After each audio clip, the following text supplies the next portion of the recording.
Very good. We are continuing in our study of Jewish history, and we are in the time period after the arrival, death, and resurrection of Messiah Yeshua, and we are in a period of ages where there is increased Jewish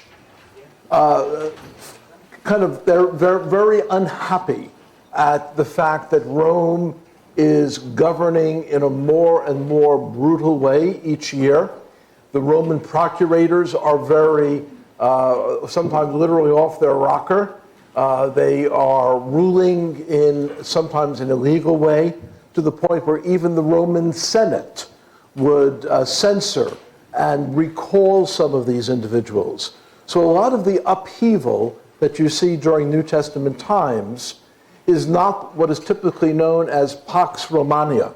It's not the typical peace of Rome that often prevailed in more central sections of Europe, but rather they viewed these Jewish individuals as a constant threat.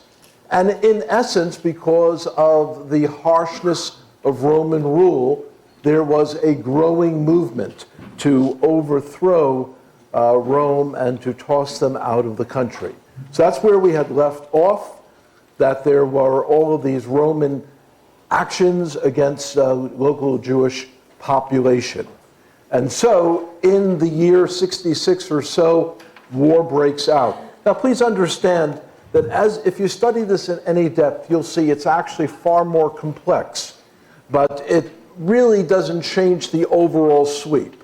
What I'm here to do is give you the overall direction. So yes, there is a rebellion that breaks out in 66. There is the Romans slaughtering Jewish people in various places when they dared to protest against the harshness of Roman rule. And so initially the Romans thought that Jerusalem would very easily and quickly capitulate, that the rebels would surrender. Instead, exactly the opposite happened. The rebellion grew, and Jewish people from various parts of Judea and even up to the Galilee, they came into Jerusalem to help defend the holy city. At a certain point, General Vespasian, who is the head of the Roman armies, at least at this point, he captures Galilee with very little resistance. At this point, we have a very interesting fellow come into Jewish history. Many of you have heard the name Josephus bandied about when there is a discussion of Jewish history. Christians seem to really like Josephus because he fills in a lot of the missing information about this time period. He is quoted as though he can say no wrong. Please understand why the Jewish community views him differently. And it's in your notes, it's in the PowerPoint above as well. The individual known as Josephus was originally known as Joseph ben Matthias. He the same name as the father of the 5 Maccabee brothers. And so Joseph ben Matthias, he is assigned to command a Jewish garrison that is defending the Galilee. They knew that there would be Roman brigades that would be coming down from the north, and they would have to pass through the Galilee before coming to Jerusalem. And so there are on the hills of the Galilee, to this day, you can still go and see forts that are made of stone. And so they are very durable. Oftentimes they're made of basalt stone. It's like a black stone. It's very distinctive. And in these high places, the Jewish forces were able to hold out for a very long time period because the road going up was very steep. They could throw down rocks. It was a place that could not be easily attacked. But as soon as Matthias saw the Roman legions coming toward him, he realized it would be a slaughter.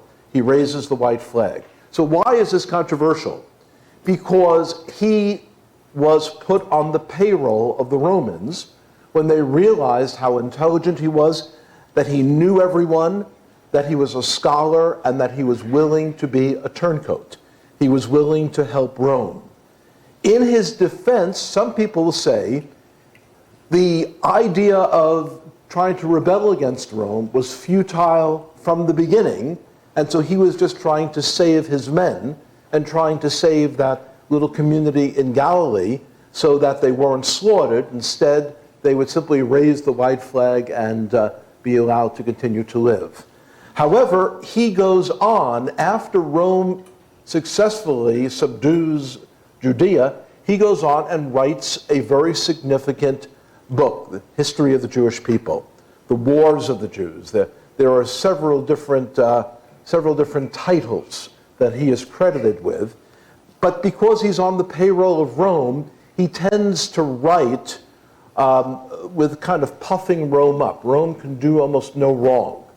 And in addition, in his writings, there are several places where it seems as though he makes reference to the Christian movement and even to Jesus of Nazareth himself. And that is often cited by Christian theologians as one of many proofs of the actual historical existence of Jesus. The Jewish community, on the other hand, says that those are additional notations and additions that were made by copyists in 100 years after Josephus dies. So they say, no, those aren't, the grammar seems to be different, and so they're not very big on Josephus. So understand that just quoting Josephus, if you do it amongst knowledgeable Jewish people, they'll oftentimes not accept what he says at face value.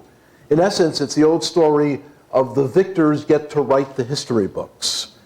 And so Josephus took sides with Rome. Vespasian is jockeying to become the next emperor. At this point, Nero is emperor. During the initial part of the siege 66, Nero, not our favorite guy, he is emperor, and he is tearing the place up. He is not a nice guy at all. But, he died because there was all kinds of intrigue, and Vespasian was jockeying for position. Vespasian becomes the new emperor. He places his son Titus in command of the armies there. Titus resumes the siege, tightens the siege. We had already said in your notes and in the PowerPoint here that it is the action of the Jewish believers, the early Messianic community, as they were faced with a decision on whether to come into Jerusalem, take up arms against the Romans, and as Jews. And there have been times in Jewish history where Jewish believers recognized that that was their rightful place. At the beginning of the Bar Kokhba revolt, many historians are of the opinion that the Jewish believers were willing to take part and side with the mainstream Jewish forces. Why?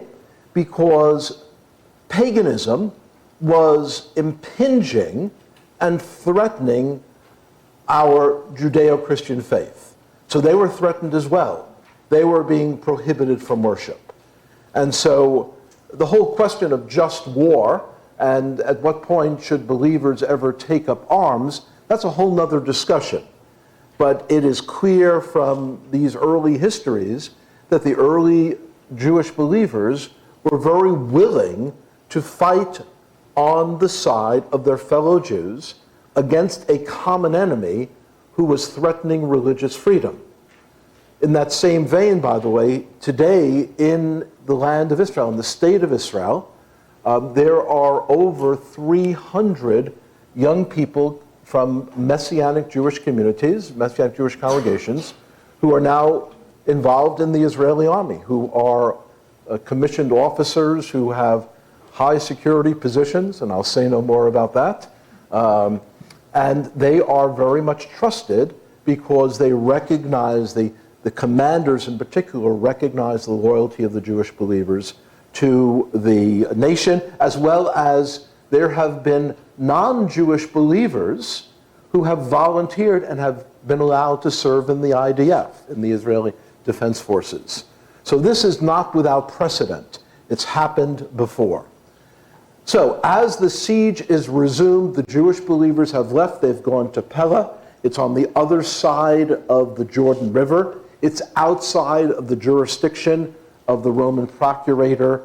It's under a different Roman procurator, but there is no war going on there.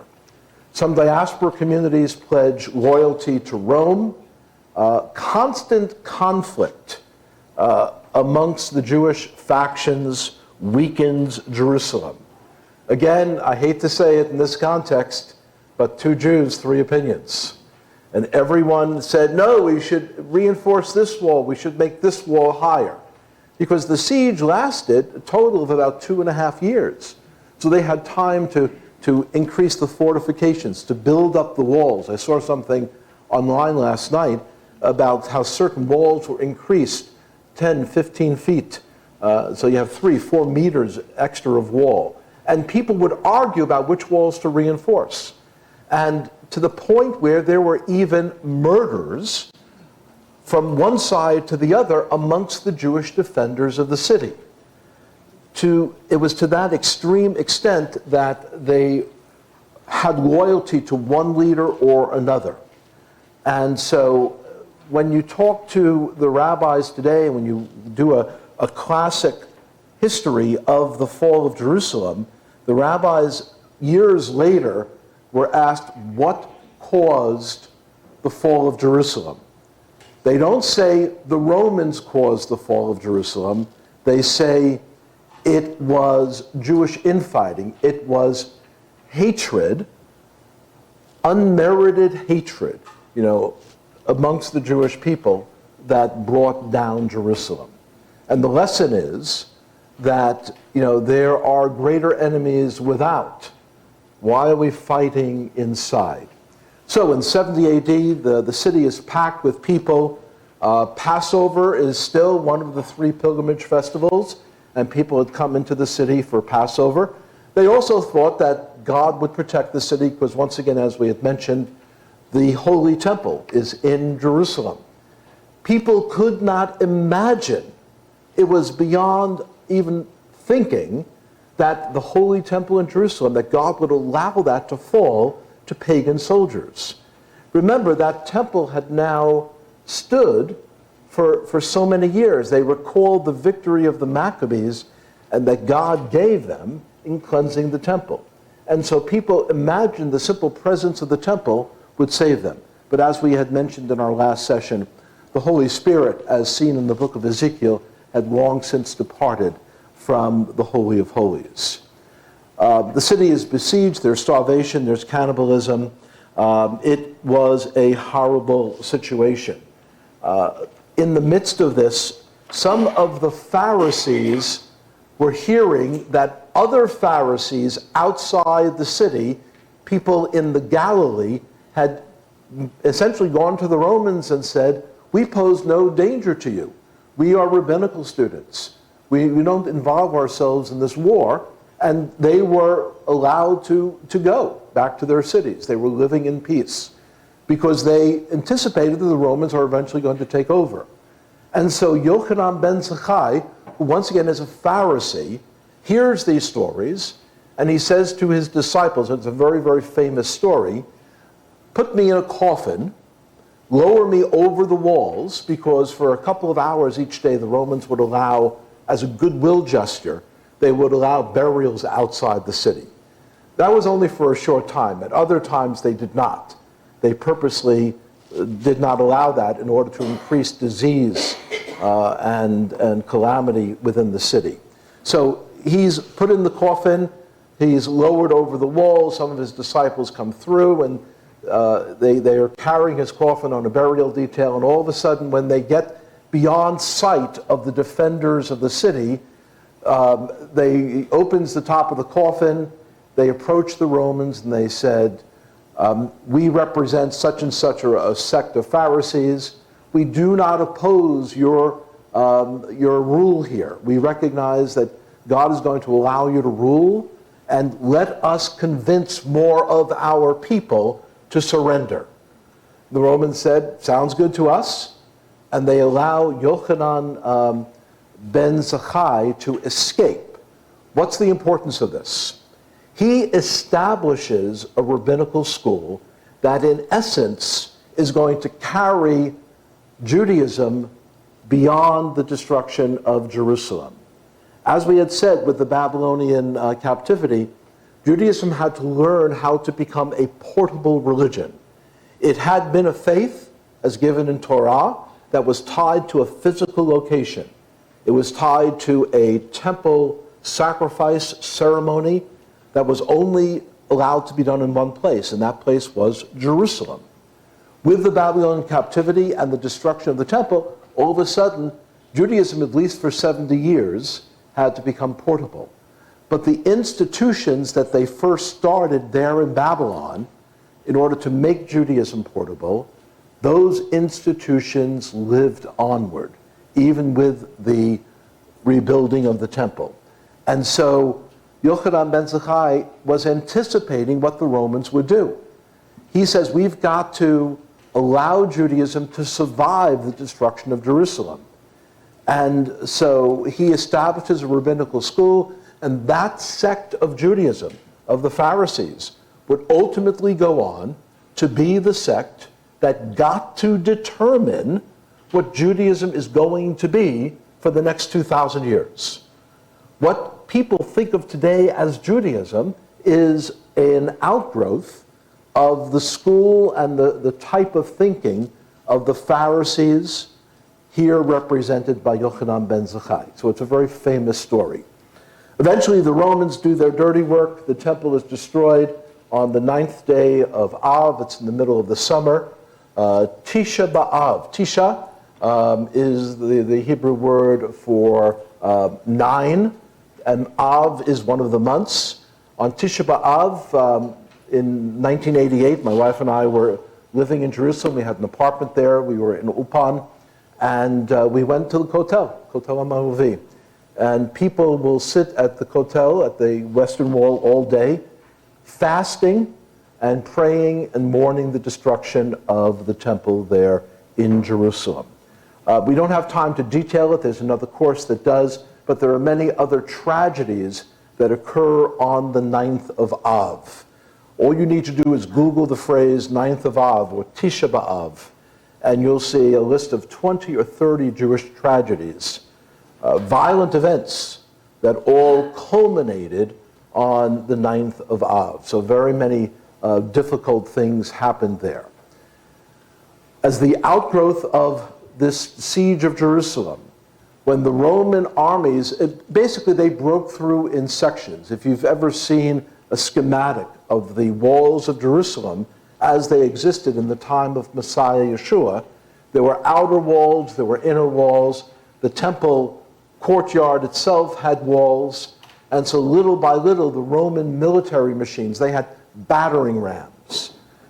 They had machines, catapults that could throw hundreds of pounds of flaming debris, burning debris, and if the hit was accurate, they did a lot of damage.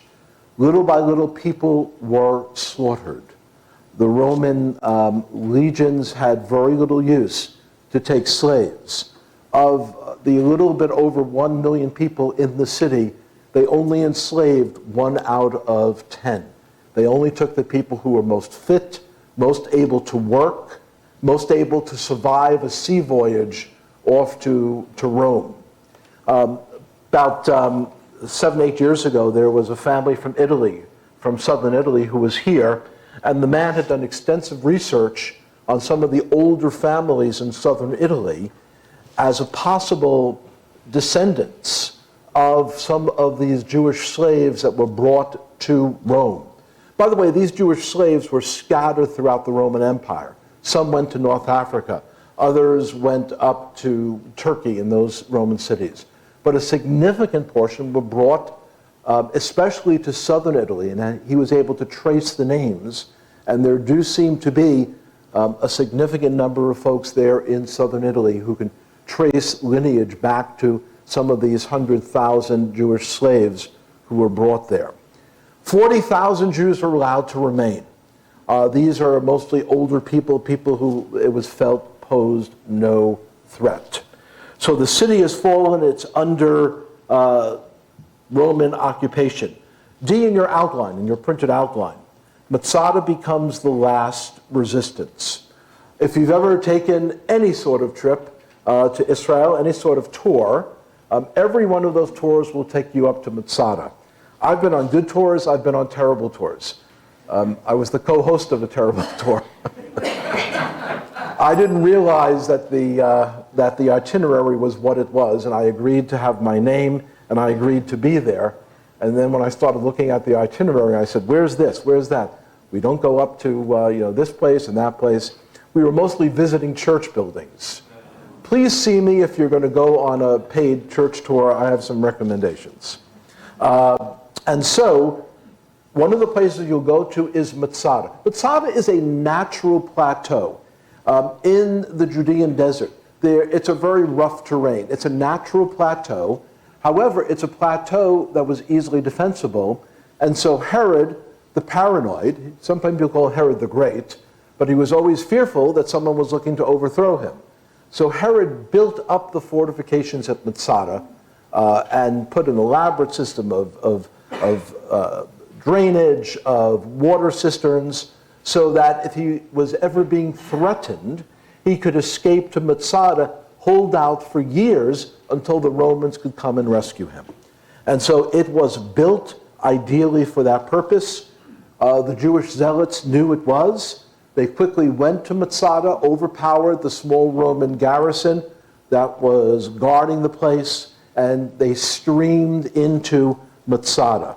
There are approximately 1,000 Jewish people went there, being chased by the Romans. It was one of the last centers of resistance.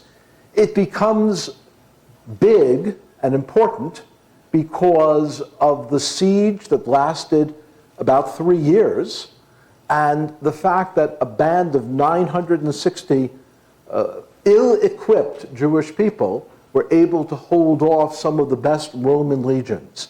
When you're standing at the top of Masada and you look down, one of the things the guide will show you, he says, you see that square set of stones, perhaps about 50 yards across? That was one of the Roman encampments. Over there is another Roman encampment. On the other side, on the shallow side, there were other Roman encampments. They were surrounded. However, Herod built the water cisterns very well. And in some of the movie depictions of this, there have been some movies made over the years, it shows Jewish people who had an abundance of water sitting at the top, and in order to taunt the Roman soldiers, they'd throw buckets of water over the top of the walls on these soldiers who were very, very thirsty, because the main water source in that area is going to be over at Ein Gedi, at the springs. The Dead Sea is right down there, but don't dare drink of it, okay? And so this siege, the Romans wanted to take this fortification. And it becomes significant because when it became obvious that the Romans were making progress, they had built a ramp on the shallow side, and the ramp was allowing their machines of war to batter down the defenses. It became obvious that it was only a matter of maybe a few weeks. And the events that next happened are in dispute. One of the things I need to kind of say here as a disclaimer is that when there are only one or two witnesses to an event, our view of that event is significantly colored by what they said. So Masada becomes significant because supposedly, as the story goes, and it's very likely that it happened this way, that there was a suicide pact amongst the last people who were there. That becomes shocking because among Jewish people, it's such a taboo subject. Should we fight to the end? Should we see our children enslaved? Should we see women and children enslaved, violated? These were all the discussions that went on. And there were novels written about what the speeches possibly had been. But the reality was the suicide pact was almost complete. And the only eyewitnesses that survived was supposedly a woman and her 2 small children. She did not want to involve herself in this. She took her kids and found a tiny little cave, hid there, while men were going, piercing their friends in a suicide pact, and she alone survived. Again, that story is suspect. We don't know. But what we do know is that there was mass suicide. The Romans were shocked. They had never expected Jewish people to do this. So they commit suicide rather than surrender. As a result, the height of Masada today becomes a rallying point. There are certain units in Tzava, in the Israeli army, that when they take their oath of office, certain units, depending on which they are, actually take an early morning, before dawn, they go up the snake path, and they walk with all of their gear up the snake path, and they take, as the sun comes up, they take the vow, and the vow says, Masada will not fall again. And it's a very dramatic moment. And so this is the pledge that Masada will not fall again. Again, that's really making a complex, detailed story. I'm painting in very, very broad strokes. So if you happen to have more detailed knowledge about a section of this, I recognize that we're kind of fudging some of the details. But my goal here is to give you an understanding of the broad sweep of how things came to be. And to understand, particularly, as we said in page 1, that it will be the covenants that will dictate the outcome of these things. The Romans could never have been successful in destroying all of Jewish life. Why? It goes back to what we said on day 1. It is the eternal Abrahamic covenant that guarantees the continuity of the Jewish people. Our continuity as a nation is not guaranteed by the United States, contrary to what some people might think. We were doing fine before Mr. Trump got into office, and we'll do fine after Mr. Trump leaves. You see how neutral a statement that was? Okay, I walked a very fine line there. You still have no idea about my political proclivities. But the strength of the Jewish people is the God of Israel. It's good to have friends in the neighborhood, but ultimately, when we recognize that Hashem has made an eternal covenant with the Jewish people, the Abrahamic covenant, we start to see it's kind of the story of Jewish history that is always there, but the historians don't talk about it. And those are the covenant relationships.